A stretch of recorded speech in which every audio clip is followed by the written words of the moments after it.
Dépenser 25 dollars par semaine en achat local, ça peut faire une grosse différence. C'est la conclusion d'une analyse réalisée par APECO pour l'organisme Les Produits du Québec.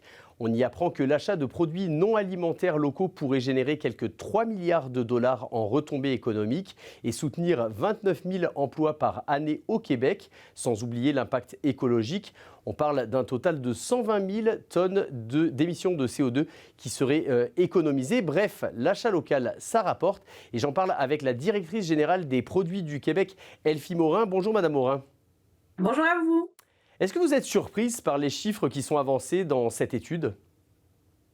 Surprise, je sais pas. C'est sûr que quand on parle de l'impact de l'achat local, tout le monde sait que c'est bon pour l'économie et l'environnement, mais d'y mettre des chiffres, c'est toujours un petit peu plus compliqué. Fait que de voir des chiffres de cette ampleur, je vous dirais que c'est une surprise positive, on va le dire comme ça, de voir qu'un changement de comportement qui est si petit, on parle de 25 de substitution de produits importés pour des produits québécois, mais ça donne de grands résultats. Fait que moi, c'est le comportement qui est si léger pour de si grands résultats qui me surprend.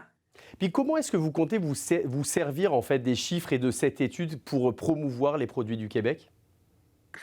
Bien, premièrement, il y a une question de sensibilisation parce que, comme vous l'avez dit, nous, on est dans les produits non alimentaires et cette étude-là, elle était faite avec 12 catégories de produits non alimentaires. Fait que juste la découvrabilité de ces catégories de produits-là qui vont du meuble aux produits de beauté en passant par les fournitures de bureau, par exemple, bien, c'est une façon de démontrer non seulement aux consommateurs, mais aux entreprises, aux institutions, aux organisations que de l'offre québécoise, bien, il y en a dans plusieurs catégories.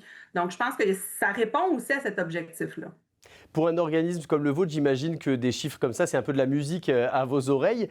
Mais maintenant, qu'est-ce qu'il faut faire pour que ça se traduise par du concret pour les entreprises locales, par exemple? Bien, premièrement, le partage de l'étude, c'est une première étape. Après ça, je pense qu'il y a une notion de repérer des produits québécois, de les demander, de les rechercher. Et c'est une des raisons pour lesquelles on a été créé il y a 4 ans, c'est avec nos 3 logos conçus au Québec, fabriqués au Québec et produits du Québec.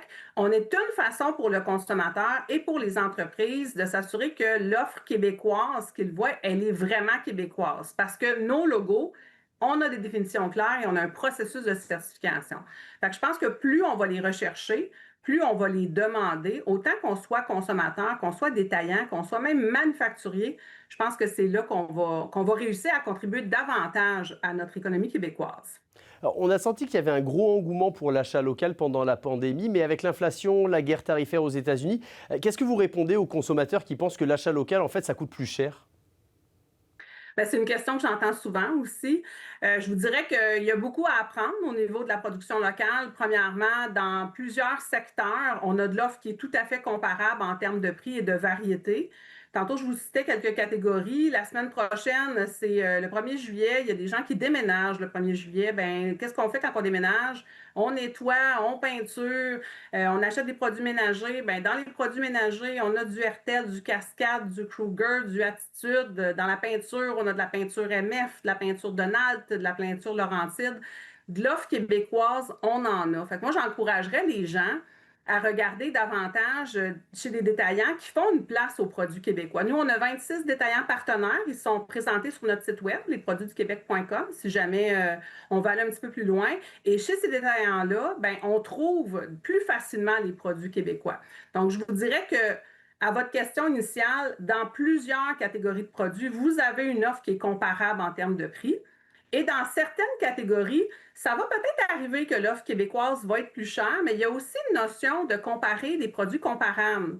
Des fois, on va prendre un produit importé, par exemple, d'une peut-être plus bas de gamme. Tu sais, on le voit souvent avec les plateformes étrangères, puis le vêtement. On va s'acheter peut-être une camisole à 2, 3 dollars, mais peut-être que la camisole, elle va durer une semaine, puis on va s'en acheter 5, 6, 7. Puis si on l'avait payé un petit peu plus cher, de meilleure qualité, bien, peut-être qu'on en aurait acheté juste une. Fait qu'il y a aussi une question de prendre des produits qui se comparent puis de venir à une conclusion ensuite qui est un petit peu plus réaliste, là. Écoutez, je vous remercie beaucoup d'avoir été avec nous et pour ces explications, Madame Morin. Ça me fait plaisir.